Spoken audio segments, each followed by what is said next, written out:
बिस्मिल्लाहिर्रहमानिर्रहीम। अस्सलाम वालेकुम व्यूअर्स, मैं हूं तंजीला रियाज और आप देख रहे हैं मेरी यूट्यूब चैनल। तो आज मैं आपके साथ शेयर करूंगी विंटर स्पेशल कमर्शियल स्टाइल दानेदार खोए की रेसिपी। ना ही आज हम लेमन जूस का इस्तेमाल करेंगे और ना ही आज हम कॉर्नफ्लोर का इस्तेमाल करेंगे। बगैर कॉर्नफ्लोर के, बगैर लेमन जूस के इंशाल्लाह बहुत ही कमाल का जो खोया है ना दानेदार हम बनाकर तैयार करेंगे। तो फिर देर किस बात की है, चलते हैं अपनी मज़ेदार इस रेसिपी को बनाना स्टार्ट कर लेते हैं। बिस्मिल्लाहिर्रहमानिर्रहीम। कमर्शियल स्टाइल खोया बनाने के लिए ना सबसे पहले तो हमने एक कढ़ाई लेनी है। कढ़ाई ऐसी हमने लेनी है जो थोड़ी सी मजबूत हो, भारी हो। और सबसे पहले हम क्या करेंगे, इसके अंदर शामिल करेंगे मिल्क। तो मिल्क ना यहाँ पर मैं 2 लीटर ले रही हूँ। अच्छा, जो आपने मिल्क लेना है ना वो खुला लेना है, जो डेयरी से मिलता है। डिब्बे वाला मिल्क आपने बिल्कुल भी इस्तेमाल नहीं करना है। डिब्बे वाले मिल्क से जो खोया है ना वो बिल्कुल भी नहीं बनेगा। अच्छा, फ्लेम को हमने ना ऑन कर देना है और फ्लेम को ना हम हाई रखेंगे। खासकर जो पाकिस्तान में डिब्बे वाला मिल्क मिलता है ना, उसका जो खोया है ना वो बिल्कुल भी ठीक नहीं बनेगा, क्योंकि उसमें जो फैट होता है ना, चकनाहट होती है, वो बिल्कुल भी नहीं होती है। अगर आप पाकिस्तान से बाहर हैं, अगर आपको डिब्बे वाला या फिर बोतल वाला मिल्क मिल रहा है तो वो फिर आपने लेना है फुल फैट मिल्क या फिर डबल फैट मिल्क। और अगर आपकी तरफ डबल फैट मिल्क नहीं मिलता है, फुल फैट मिल्क मिलता है, तो आपने ना 1 लीटर मिल्क के अंदर 2 चम्मच ना आपने देसी घी के शामिल कर देने हैं। जैसे ही मिल्क में फिर बॉईल आएगा ना, फिर आपने क्या करना है, 1 लीटर मिल्क के अंदर ना 2 चम्मच देसी घी के शामिल कर देने हैं, ताकि जो मिल्क का फैट कम होगा ना वो फैट बिल्कुल कंप्लीट हो जाए। और अब बात करते हैं खोए को बनाने की। तो खोए को बनाने के लिए ना हमने किसी भी कढ़ाई वगैरह में ना मिल्क को शामिल कर देना है और इसको ना हमने हाई फ्लेम पर पकाते जाना है। इसको पकाने के लिए कोई खास टिप या फिर ट्रिक्स का इस्तेमाल नहीं किया जाता है। सिंपल हमने ना इसको हाई फ्लेम पर पकाना होता है। लो फ्लेम पर हमने ना इस खोए को बिल्कुल भी नहीं पकाना है, क्योंकि लो फ्लेम के ऊपर ना जो खोया है ना वो हमारा बिल्कुल भी ठीक नहीं बनता है। इसलिए फ्लेम को हाई रखेंगे और तकरीबन हमने ना इसको 30 से 40 मिनट तक हाई फ्लेम पर खोए को पका लेना है। तब तक पकाएंगे जब तक जो हमारा मिल्क है वो गाढ़ा नहीं हो जाता अच्छी तरह से। आपने क्या करना है, 30 से 40 मिनट तक ना आपने इसको हाई फ्लेम पर पकाना है मिल्क को, ताकि खोया हमारा बनकर तैयार हो जाए।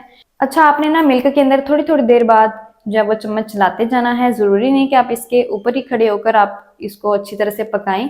जब ये मिल्क जो है वो गाढ़ा सा होना स्टार्ट हो जाए, फिर आपने इसके ऊपर खड़े होकर फिर इसको पकाना है। अभी तक जरूरत नहीं है तो हम इसको बिल्कुल इसी तरह से ही छोड़ देंगे और इसको पकने देंगे। तब तक पकने देंगे जब तक ये जो मिल्क है ना वो अच्छी तरह से गाढ़ा नहीं हो जाता। तकरीबन 30 से 40 मिनट तक हम इसको हाई फ्लेम पर पकाएंगे। तो देखिए, मिल्क को पकाते हुए ना मुझे यहाँ पर तकरीबन 25 मिनट हो चुके हैं और मिल्क ना ये देखिए हमारा गाढ़ा होना स्टार्ट हो चुका है। ये देखिए अभी जो ऊपर बलाई सी आ गई ना, इसको भी हम अंदर मिक्स करते जाएंगे। आपको इसके कलर से ही अंदाजा हो रहा होगा कि जो हमारा मिल्क है ना वो गाढ़ा होना स्टार्ट हो चुका है। अब ना हमारा मिल्क गाढ़ा होना स्टार्ट हो गया है, तो अब हम क्या करेंगे, इसके अंदर ना चम्मच चलाते जाएंगे। चम्मच हमने नहीं रोकना है, क्योंकि अब ना मिल्क जो है वो गाढ़ा होना स्टार्ट हो चुका है। अच्छा, अक्सर लोग क्या करते हैं कि ना मिल्क के अंदर शामिल कर देते हैं कॉर्नफ्लोर या फिर लेमन जूस, तो उससे जो हमारा खोया है ना वो बिल्कुल भी ठीक नहीं बनता है। स्पेशली गाजर के हलवे के अंदर या फिर लौकी के हलवे के अंदर अगर हम वो वाला खोया शामिल करते हैं ना, तो वो जो हलवा है ना वो बिल्कुल भी ठीक नहीं बनता है, मजे का नहीं बनता है। तो कोशिश आपने यही करनी है कि लेमन का जूस और कॉर्नफ्लोर इसके अंदर शामिल नहीं करना है। सिर्फ और सिर्फ आपने मिल्क को पकाना है। जैसे जैसे हम इसको पकाते जाएंगे ये ना गाढ़ा होना स्टार्ट हो जाएगा। जब ये दाने की शक्ल इख्तियार कर लेगा ना, जब ये मिल्क जो है वो अच्छी तरह से खुश्क हो जाएगा, तब समझ लीजिए कि जो आपका खोया है ना वो बिल्कुल रेडी हो चुका है। अच्छा, आपने ना इसके अंदर शुगर शामिल नहीं करनी है। अगर आप इसके अंदर शुगर शामिल कर देंगे ना तो ये खोया नहीं बनेगा, ये बर्फी या फिर कलाकंद बन जाएगी। तो आपने ना इसके अंदर शुगर नहीं शामिल करनी है। जो खोया होता है ना वो फीका ही बनता है। फीका जो खोया होता है ना वही गाजर के हलवे में और लौकी के हलवे में इस्तेमाल किया जाता है। कोई सा भी आप हलवा बनाते हैं तो उसके अंदर जाहिर सी बात है फीका ही खोया होता है, मीठा खोया बिल्कुल भी नहीं होता है। अगर आप इसके अंदर शुगर शामिल करेंगे तो वो बर्फी बन जाएगी या फिर कलाकंद बन जाएगी।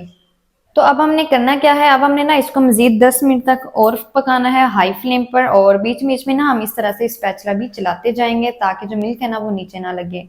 और ये जो साइडों पर मिल्क लगा हुआ है ना, इसको भी हम साथ ही साथ रिमूव करते जाएंगे, बलाई को अंदर शामिल करते जाएंगे। बलाई से जो फ्लेवर है ना बहुत ही कमाल का आएगा, इसलिए आपने ना इसको साथ ही साथ स्पैचुला की मदद से निकाल लेना है बलाई को इस तरह से। और मजीद हम ना इस मिल्क को पका लेंगे तकरीबन 10 मिनट तक हाई फ्लेम पर।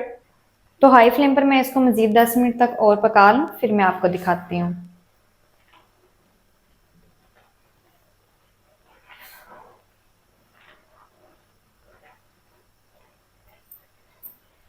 तो देखिए मजीद ना मैंने इसको 10 मिनट तक हाई फ्लेम पर और पका लिया है। अब ये देखिए जो हमारा खोया है ना वो गाढ़ा होना स्टार्ट हो चुका है। तो बिल्कुल इसी टाइम पर आपने जो फ्लेम है ना वो लो कर देना है और चम्मच आपने ना लगातार चलाते जाना है ताकि जो हमारा खोया है ना वो नीचे ना लगे।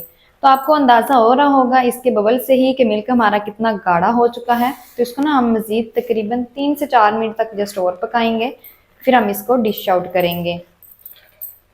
अल्हम्दुलिल्लाह से देखिए मैंने ना मजीद और 5 मिनट तक लो फ्लेम पर ना खोए को पका लिया है। तो ये देखिए आपको अंदाजा हो रहा होगा कि जो हमारा मिल्क है ना कितना ज्यादा गाढ़ा हो रहा है। ये देखिए हमारा मिल्क अच्छी तरह से ना गाढ़ा हो चुका है और ये ना दानेदार जो है वो खोया हमारा बनकर रेडी हो गया है। अब हमने करना क्या है, फ्लेम को ना हमने ऑफ कर देना है। फ्लेम को ऑफ कर देंगे और खोए को ना हमने जल्दी से चूल्हे से नीचे उतार लेना है जल्दी से। अब हम करते हैं इसको डिश आउट और आपको मैं दिखाती हूँ इसका फाइनल लुक। बिस्मिल्लाहिर्रहमानिर्रहीम। तो माशाल्लाह अल्हम्दुलिल्लाह से ये देखिए माशाल्लाह कितना कमाल का जो हमारा खोया है ना बनकर रेडी हो गया है। तो माशाल्लाह ये देखिए कितना कमाल का अल्हम्दुलिल्लाह से बन चुके हैं। अच्छा अभी तक जो खोया है ना वो देखिए कुछ इस तरह का है, क्योंकि अभी तक ना ये बहुत गर्म है। अभी अभी मैंने इसे चूल्हे से उतारा है। तो जब ना ये ठंडा हो जाएगा ना तो ये काफी ज्यादा गाढ़ा हो जाएगा। गरम गरम खोए को चाहे तो आप इस्तेमाल कर सकते हैं गाजर के हलवे में, चाहे तो आप इसको ठंडा करके भी इस्तेमाल कर सकते हैं। जब आप इसको रेस्ट देंगे ना 2 घंटे का या फिर 1 घंटे का, ये अच्छी तरह से गाढ़ा हो जाएगा। तो माशाल्लाह से देखिए कितना कमाल का गाढ़ा सा जो हमारा खोया ना बनकर रेडी हो गया है। तो 2 लीटर मिल्क से जो हमारा खोया है ना वो तकरीबन 300 ग्राम बन चुका है। और ये देखिए माशाल्लाह से कितना गाढ़ा बन चुका है। तो माशाल्लाह जी ये थी हमारी आज की रेसिपी खोए की। खोया मजेदार टेस्टी किस तरीके से बनाया जाता है तो माधुरी का आपके कैसा शेयर कर दिया। वीडियो अच्छा लगे तो वीडियो को लाइक और चैनल को आपने लाजमी सब्सक्राइब करना है। मिलते हैं नेक्स्ट वीडियो के साथ, तब तक के लिए अल्लाह हाफिज।